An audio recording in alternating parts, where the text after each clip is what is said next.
Hello guys, welcome to my mini vlog. કેમ છો તમે બધા? અહીંયા સવારનું આ પાણી પીને ત્યારબાદ થોડું ઘણું કામ પતાવીને અને જમીને મમ્મીને કહી દીધું હતું બાય. અને અમે લોકો નીકળી ગયા હતા ઓફિસે જવા માટે. અને આજે તો આવવાના હતા મમ્મી ઓફિસે, કેમ કે આજે અમારે મંદિરમાં પધરામણી કરવાની હતી શિવલિંગ અને મણિધર ભગવાનની પધરામણી કરાવ્યા બાદ મમ્મીએ કરી નાખ્યા હતા અહીંયા દીવાબત્તી અને અમે લોકોએ કરી દીધું હતું અમારું કામ સ્ટાર્ટ. ત્યારબાદ સાંજ ક્યારે પડી ગઈ ખબર જ ના પડી અને સાંજે દીવાબત્તી કરીને અમે લોકો નીકળી ગયા હતા ઝુડિયો પર. અને ઝુડિયો પર અમે આવ્યા હતા મારા પપ્પાની બર્થડે આજે છે એના માટે કપડાં લેવા માટે. કપડાં લઈને અમે લોકો જઈએ છીએ મારા પપ્પાના ઘરે, કેમ કે આજે સાંજે અમારે લોકોને સાથે બહાર જમવા જવાનો પ્લાન હતો. એના માટે અહીંયા હું આવી ગઈ છું મારા ઘરે અને પપ્પાને કહી દીધું હેપી બર્થડે.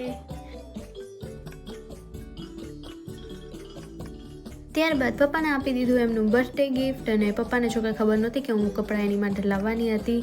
અને પપ્પા રેડી થતા હતા ત્યાં સુધીમાં હું પણ અહીંયા તૈયાર થઈ ગઈ અને આવી ગયા છે પપ્પા રેડી થઈને. મસ્ત લાગે છે. ઓકે, સારી ચોઈસ છે મારી.